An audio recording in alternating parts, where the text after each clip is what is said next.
Hello everyone, hope you're all having a wonderful day. Do you want to make your build 40% stronger? Do you want to use status effects in a very interesting way? Do you want to just destroy everything inside Elden Ring? Well, if you answered yes, then I'm hopefully going to be showing you how you can make just about any build inside Elden Ring super OP. So what we're going to be talking about today is how to take advantage of the 3 exaltation talismans inside of Elden Ring, as well as some new items that got added into the DLC that complements these exaltation talismans. So if you think you know what I'm about to talk about, you do not have to watch this video. Hopefully I just saved you from wasting 5 to 10 minutes listening to this idiot. Exaltation talisman increase your attack power by 20%, which is just another fancy way of saying increases all your damage by 20%. So Kindred of Rot, Lord of Blood, and the Age 1 Exaltation Talismans are all going to increase your damage by 20%. Now, most people conventionally are probably going to think you have to apply Poison, Bleed, and Madness to the enemy to get these bonuses. While that is true, you can also apply these status effects to yourself to get said bonuses. And that is what we're going to be discussing today, baby. So I'm going to talk about Madness and Poison first and say Bleed for last, because I feel like most people know how Bleed works. It's very easy to apply Bleed and also get the Lord of Blood Exaltation Talisman to work for you.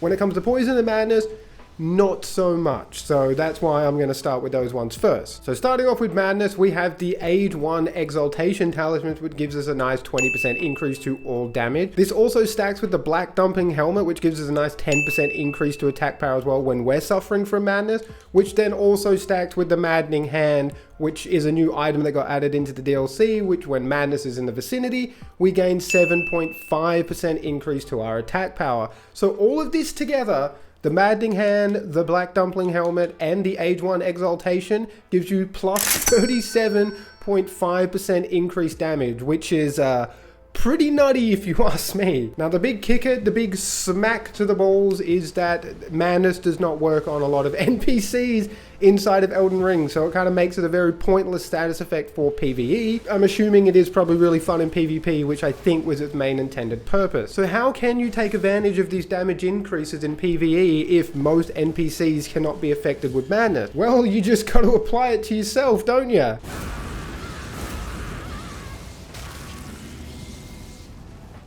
And Howl of Shabriri is one of the best ways to achieve this. You can use the Frenzy Flame spells or the Frenzy Flame seal. In fact, put them together and you will get some decent madness build up on yourself. But I think it is just a little bit more consistent to use Howl of Shabriri to get that madness build up. So before a boss fight, all you need to do is just howl your friggin' lungs out till you have madness build up. Make sure you have the Age 1 Exaltation, the Black Dumpling, and also the Maddening Hand on to get all of these attack bonus when madness does proc on yourself. And boom, you basically have nearly 40% damage increase for 30 seconds. Now 30 seconds isn't a long time, but with the right weapons and setups, 30 seconds is more than enough time to nuke just about anything inside of Elden Ring. Now a few negatives to go over, unfortunately. When you do use Howl of Shabriri, it does increase your damage by I think like 35%, 25%, 35%. It's a fair increase to the damage you take, which can definitely be really annoying. And then another thing is you do need to use Howl of Shabriri like 3 or 4 times to proc madness on yourself. So that can also be really tedious and annoying. It's not like you can just reapply these buffs out in the open world if you're getting swarmed by a whole bunch of enemies.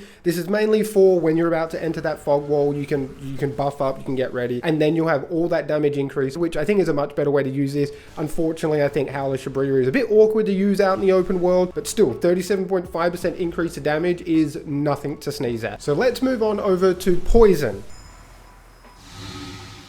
Now I do believe that Poison might actually be the new meta for just making nearly every build inside Elden Ring really OP, and it all comes down to just how easy it is to apply Poison to yourself, courtesy of the new Poison perfume bottle that got added into the DLC. So just like the Madness attack boosting items, we do have a Kindred of Rot Exaltation Talisman, which is going to give us 20% increase to damage. This does stack with the Mushroom Crown, which also gives us a plus 10% when Poison is in the vicinity, which again also stacks with the Poison Hand, which gives us another plus 7.5 increase to all damage. Which, just like the Madness setup, all this together, you have a whopping 37.5% increase to all damage. But unlike the Madness setup, we can self-apply poison much easier when using the Poison perfume bottles Ash of War Deadly Poison. Since Stolier is a borderline addict when it comes to toxins, of course, his Poison perfume bottle rains poison down on us and inflicts us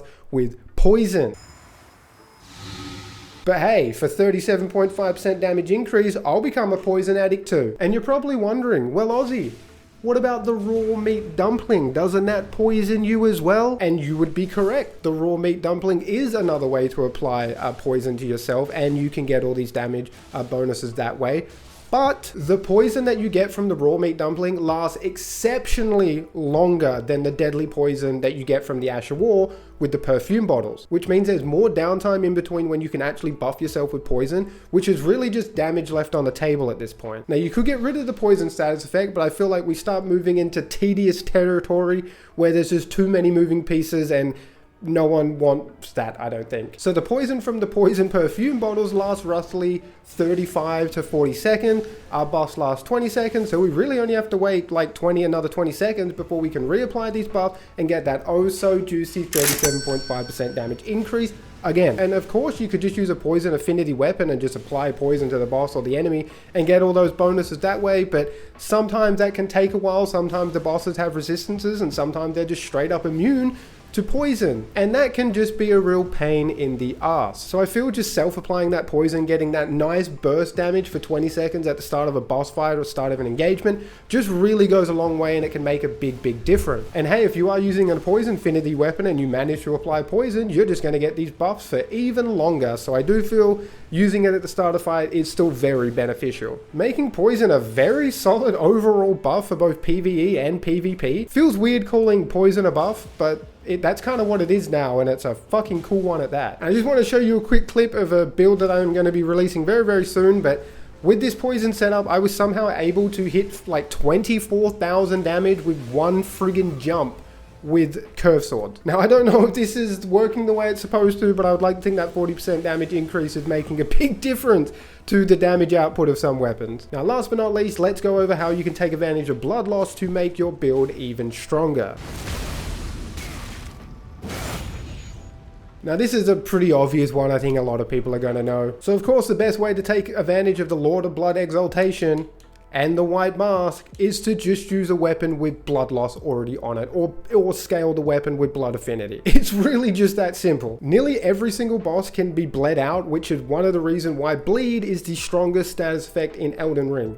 No questions asked. But how can you take advantage of the blood loss build-up bonuses if you don't want to use blood affinity on your weapon? Well, you're going to want to use a weapon that can be ashed with seppuku. Again, I know a lot of people probably already know this, but just in case anyone doesn't, I thought I would at least put this information in here. Now, seppuku is an Ash of War that lets you stab yourself, which does proc bleed loss, or does activate blood loss on yourself, which does activate the Lord of Blood's Exaltation and also the White Mask, giving you a fairly juicy 30% damage increase for 20 seconds. Unfortunately, there is no bleeding bloody hand to get a nice extra 7.5% damage increase like the Madness and like the Poison setup. I think if they added that, bleed would just be too strong. But there is a new consumable called the Sacred Bloody Flesh, which does boost your physical attack power and your arcane, but when blood loss is in the vicinity, it boosts your attack power even further. I actually cannot confirm if this stacks with everything else. I would like to think it does, but again, I haven't tested it properly. I can't 100% confirm if this does stack with White Mask and the Lord of Blood's Exaltation, but I'd like to think it does. Just with how everything else works, I can't see this not stacking with the other two items, so this is another awesome way to get more attack power when bleed is in the vicinity. If you use this before you use seppuku, bam, you're going to get that attack bonus from the Sacred Bloody Flesh. And then also, I actually don't know how long this lasts for. It could be 20 seconds, could be 40 seconds. I'm not exactly sure because it is a consumable. I need to test this a little bit more, but I'm just showing you that this is another way that you can further boost your attack power when blood loss is in the vicinity. The biggest negatives to the seppuku Ash of War is its long animation. The long animation is a bit of a bummer. You're not really going to be able to reapply that blood loss effect to get the bonuses like mid-boss fight or something. You're going to leave yourself wide open. And of course, if you're trying to maximize the blood loss boosting items, you're just better off using a bleed build. It is a little awkward trying to use the seppuku Ash of War when you're not using a bleed build, just to try and get those bonuses. But again, I thought I'd put that information in here because maybe someone nutty is going to figure out a way that you can use all three of these exaltations and you just delete everything. So I do want to do a too long didn't read section and basically a summary of what I've just spoken about. If you want to take advantage of Madness build up and buffs, use Howl of Shabriri to apply Madness, while wearing the Age 1 Exaltation, Black Dumpling Helmet, and also the Maddening Hand to get yourself that 37.5% damage increase. If you want to take advantage of the poison build up and buff, use Deadly Poison Ash of War to apply self-poison, and make sure you're wearing Kindred of Rot Talisman, Mushroom Crown Helmet, and also the Poison Hand to receive that juicy 37.5% damage increase. And if you want to take advantage of the bleed build up and buffs, use the Seppuku Ash of War or any weapon that applies bleed, and make sure you're wearing the Lord of Blood Exaltation White Mask, and also don't forget to munch down on some Sacred Bloody Flesh, and you should see more than plus 30% damage increase if you apply all these buffs. And that is basically it for the video, guys. Hopefully I didn't ramble on too much. Hopefully I explained everything as clear as possible. Best thing to take away from this is I think the poison buffs are heavily slept on at the moment. I see a lot of build videos where people do not talk about that you can just self-apply poison and get like 37.5% damage increase. I think once people catch on with how easy this is to do and how much damage it actually can output with a lot of weapons, I think you're going to start seeing a lot of people running around like a bunch of addicts with their poison perfume bottles, like huffing it every 20 seconds.